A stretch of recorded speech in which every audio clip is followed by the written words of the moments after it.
High everyone, सबैजनालाई स्वागत छ मेरो डे 9 मिनी व्लगमा। आज म यस्तो चिज बनाउँदैछु जुन हजुरहरूले ट्राई गरेको पनि हुन सक्नुहुन्छ र नगरेको पनि हुन सक्नुहुन्छ। म के बनाउँदैछु त दाल पनिर ग्रेभी। अनि यता ग्यास स्यास अन गरेर दाललाई बसाइसकेँ मैले।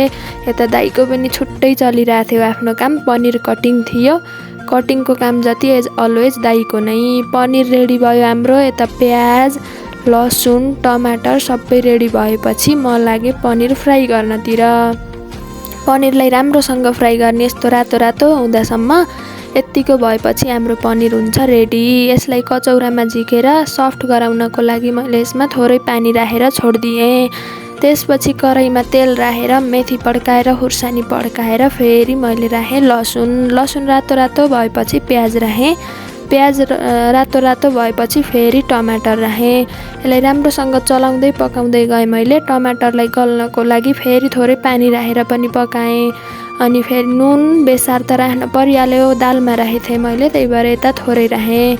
अनि पनिर राखेर चलाउँदै पकाउँदै जाने एकछिनसम्म। त्यसमा फेरि मसला राखेर पकाउन पर्यो एकछिन। यो मसला चाहिँ हामीले घरमा नै बनाएको मसला, जिरा धनियाँको मसला हो।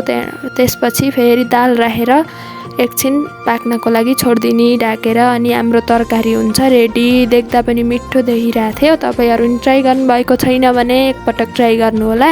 अनि यता दाइलाई र मलाई राखेर मैले हामी लाग्यौँ खानातिर। देख्दा जस्तो मिठो थियो खाँदा पनि त्यस्तो मिठो नै लाग्यो। अनि खाली पकाएको भिडियो बनाउँछ हेर्न त अल्छी लाग्यो जस्तो लाग्छ होला हजुरहरूलाई। अब मिलाएर हेरिदिनु बाहिर नगएपछि त्यही छ भिडियो बनाउने काम नै। अनि यता एज अलवेज तारक मेहता त बजिहाल्छ। तारक मेहता हेर्दै हामीले हाम्रो खाना इन्जोय गऱ्यौँ। लास्टसम्म भिडियो हेर्नुभएकोमा धन्यवाद। By by.